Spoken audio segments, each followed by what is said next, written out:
మీ జీఐఈటీ ఇప్పుడు జీజీయూగా మారింది. 2000కు పైగా ప్లేస్మెంట్స్, ఐపీఎం, కేపీఎంజీ వంటి సంస్థలతో ఇంటిగ్రేటెడ్ కోర్సులు, యూపీఎస్సీ కోచింగ్, అడ్మిషన్లు ఓపెన్. సార్ ఓకే, మనం పార్టీ మీరు టీడీపీలో రాజ్యసభ తీసుకొని బీజేపీలోకి వెళ్ళారు సార్.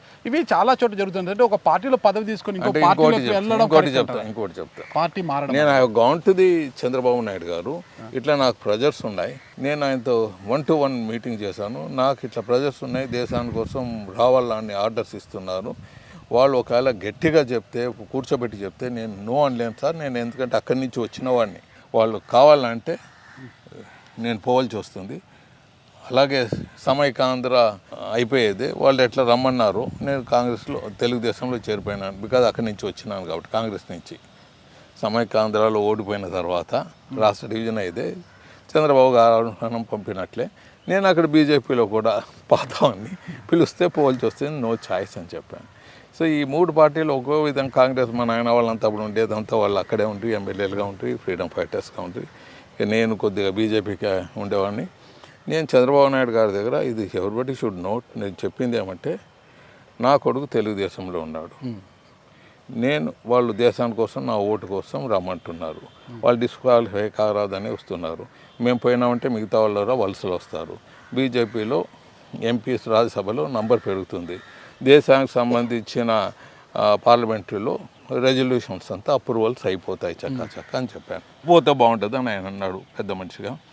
నాకు పరిస్థితుల్లో అనుకూలించకుండా రావాలని ఆర్డర్స్ ఇస్తే నేను పోతాను సార్. నా కొడుకుని మీరు నమ్ముతామంటే ఇక్కడే ఉంటాడు, లేకపోతే ఏ పార్టీలో ఉండకుండా బయటకు వస్తాడు. ఇవంతా తెలుగుదేశం ఉండే కార్యకర్తలకు తెలవపోవచ్చు నేను మారినప్పుడు. కానీ కొన్ని మామూలుగా ఆ టైంలో కూడా వాళ్ళు మా మీద మాట్లాడి ఉండొచ్చు. అయినా I was silent that one. I not TG Venkatesh స్టైల్లో నేను ఎప్పుడు దాని మీద పోలేదు. మామూలుగా అన్నిటి మీద నన్ను ఏమైనా ఇంత టచ్ చేస్తే 10 నేను రెచ్చిపోతుంటాను. బట్ దాంట్లో నేను పోయినాను, ఏం చేయమంటారు. అప్పుడు అలయన్స్లోనే నేను రాజ్యసభ మెంబర్ అయ్యాను. ఒక లాజిక్ ఉంది. బీజేపీ టీడీపీ ఉన్నప్పుడే అయినాను. వాళ్ళు బీజేపీ వాళ్ళకి పని ఉందన్నారు. 3 ఏళ్ళు ఇక్కడ ఉన్నా, 3 ఏళ్ళు అక్కడ ఉన్నాను, ఏమవుతుంది అలయన్స్ భాగం పంచు. పార్టీ మారడాలు ఎంతవరకు కరెక్ట్? పార్టీ మారటము, పార్టీ ఫిరాయింపులు అనేది బేసిక్గా ఈ దేశంలో తప్పు ఉంది, ఒప్పు ఉంది. ఇప్పుడు మీరు ఒకటి తీసుకుంటే పార్టీలు, అన్ని పార్టీలు తీసుకోండి, రీజనల్ పార్టీస్, దేశంలో ఉండే regional parties including Congress, national party Congress, అన్నీ ఫ్యామిలీ పార్టీలే. ఐ జస్ట్ ఛాలెంజ్, ఏదైనా పార్టీ ఫ్యామిలీ పార్టీ లేకుండా ఉందని చెప్పండి దేశంలో. అన్ని ఫ్యామిలీ పార్టీస్ ఉన్నాయి. సో ఫ్యామిలీ పార్టీస్ ఉన్నప్పుడు దాంట్లో పార్టీ మారటము మారరాదు అనే సిద్ధాంతం దాన్ని పెద్దగా ఆలోచించరాదు. మన క్యారెక్టర్ బాగుండాలి నెంబర్ 1. నెంబర్ 2, పార్టీ మారటం డబ్బులు తీసుకొని మారటమో లేకపోతే ఎవరినో టార్గెట్ పెట్టి మారటమో కాదు. ఒక్కొక్కతో డెవలప్మెంట్ చేయాలా, రాష్ట్రం బాగుపడుతుంది అనే దాంట్లో పార్టీ మారుతారనుకోండి, దాంట్లో తప్పు లేదు. ఓన్లీ సిద్ధాంతాలతో పార్టీ అనేది ఒక బీజేపీ పార్టీ ఉంది, ఒక సిపిఎం ఉంది, ఒక సిపిఐ ఉంది ఈ దేశంలో. ఈ 3 పార్టీలు తప్ప మిగతా అన్నీ family parties. You take it, కుటుంబ పార్టీలు. ఇంక ఈ కుటుంబ పార్టీల్లో మారితే ఏమి, మారకపోతే మీకు అర్థమైనా కరెక్ట్. దీంట్లో ఏముంటుంది, వాళ్ళు జస్ట్ లైక్ చక్రవర్తులు ఉన్నట్ల. ఆ చక్రవర్తులు ఏం నిర్ణయిస్తారో అది శిరసావహించేది మిగతా సిస్టమ్. పేరుకు ఇది కానీ అది ఏముండదు. కుటుంబ పరిపాలనలో నేను చూసినంతవరకు ఒక పద్ధతిగా, ఒక ఎమోషనల్గా రాష్ట్ర డెవలప్మెంటో లేకపోతే అందరినీ ఇచ్చిపుచ్చుకోవటంలో కులాలకు, మతాలకు అతీతంగా పోయే నాయకుడు ఒక చంద్రబాబు నాకు కనపడ్డాడు. ఈ కుటుంబ పరిపాలనలో, దేశంలో ఉండే పరిపాలనలో ఇది బెస్ట్ అని నాకు అనిపించింది. దాంట్లో ఇది వాస్తవం కూడా. అందుకే దేశంలో ఎక్కడ పోయినా చంద్రబాబు నాయుడు అనేది వాళ్ళకి డెవలప్మెంట్ గురించి మాట్లాడతారు. ఇక్కడ యాంటీ ఉన్నప్పుడు కూడా చంద్రబాబు నాయుడుదే. ఎవరైనా యాంటీగా చంద్రబాబు నాయుడు మాట్లాడితే, డిస్కషన్లో ఎవరైనా మాట్లాడితే 10 మంది ఉన్నప్పుడు ఒకడు మాట్లాడినా 9 మంది కొట్టేంత పని చేసేవాళ్ళు. ఖచ్చితంగా ఇట్స్ అ ఫ్యాక్ట్. మనం ఫ్యాక్ట్ని ఎప్పుడు ఇది చేయరాదు. అదే సార్, జగన్ గారు ఏం చేస్తారంటే ఈ రూల్ ది స్టేట్ ఎమోషనలీ. కులాలుగా, మతాలుగా డివైడ్ చేసి పారేశాడు. ఆయన ఒక ఎమోషనల్గా రూల్ చేశాడు.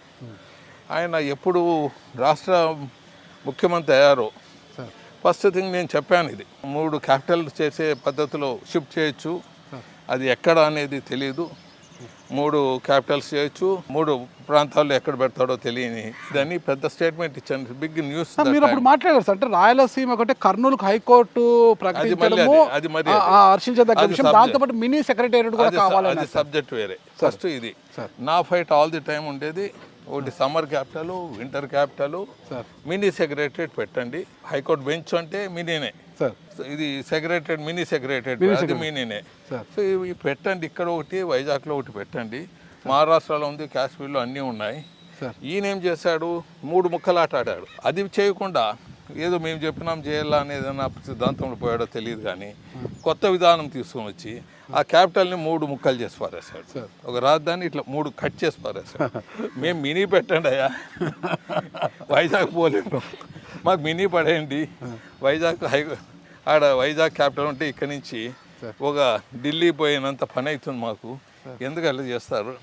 మేము మా ఫైట్ అంటే నాకు గుర్తుకొచ్చాను సార్, విభజన సమయంలో కూడా అంటే మీరు సమైక్యాంధ్రనే కోరుకున్నారు, అందులో కొంతమంది రాయలసీమ విభజన కోరుకున్నారు, రాయలసీమ ప్రత్యేక రాయలసీమ కోరుకుంటే మీరేమో రాయలసీమ హక్కుల వేదిక అంటూ ముందుకు వచ్చారనమాట. అంటే డివిజన్స్ మీకు ఇష్టం లేదా సార్, ఎందుకు హక్కుల గురించి పోరాటం చేశారు?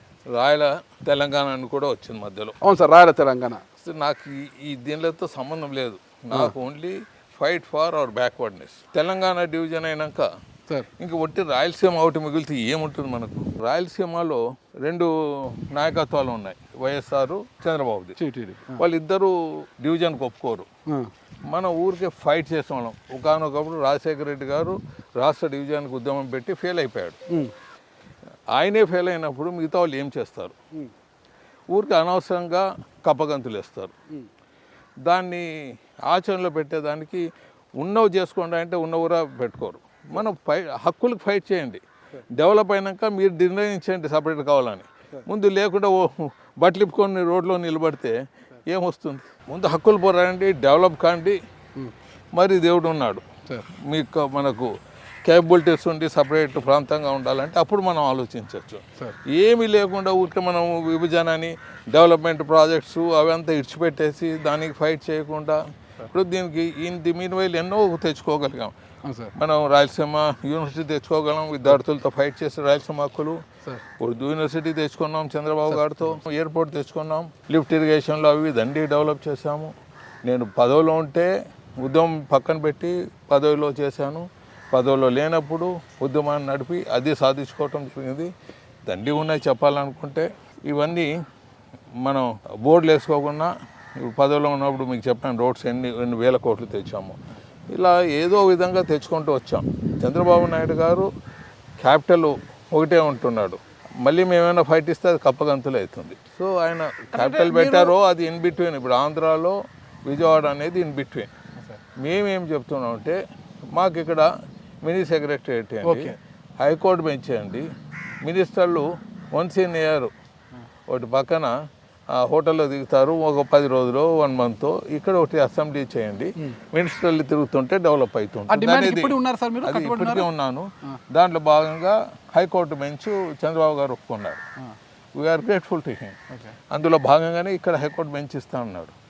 మా వాళ్ళు ఏం చేస్తుంటే వైఎస్ఆర్ పార్టీకి సంబంధించిన లాయర్లు హైకోర్టు కావాలా, మా వైఎస్ఆర్ అయితే హైకోర్టు ఇస్తారని ఇది పక్కకు పెట్టారు. మీకు అర్థమైందండి. ఇక్కడ నేను చెక్ డ్యామ్ శాంక్షన్ చేయించినట్లు ఈ పక్క చెక్ డ్యామ్ 100 కోట్లతో పునాది వేస్తే ఇక్కడ కాదు పక్కన కట్టాలన్నారు. ఇది పోయా అది పోయా, ముందు తెచ్చుకోండి అయ్యా అడిగింది. ఆయన జగన్ గారు స్మార్ట్గా హైకోర్టు ఇప్పిస్తానన్నాడు. ఇక్కడేమో మాకు హైకోర్టు అని రెచ్చగొట్టాడు. లాయర్లంతా హైకోర్టు తప్ప ఏమన్నా మాట్లాడితే కొట్టేదట్లు వచ్చారు, అంత ఎమోషనల్ చేసేసాడు. రియాలిటీ వచ్చి ఆయన సుప్రీంకోర్టులో మాకు ఆ ప్రతిపాదనే లేదు హైకోర్టు అన్నాడు. అసెంబ్లీలో పాస్ చేయలేదు. సో అట్లీస్ట్ బెంచ్ అన్న తెచ్చింటే అయినా సంతోషపడేవాళ్ళం. కరెక్ట్. సో ఇది ఏమవుతుందంటే ఇక్కడ కులాల వారు మొదలైంది. ఆ కులాల వారిలో మనం ఏం మాట్లాడినా తప్పుగా భావిస్తారు. సుమన్ టీవీలో మీ పర్సనల్ అండ్ బిజినెస్ ప్రమోషన్స్ కోసం కింది నెంబర్కి కాంటాక్ట్ చేయండి.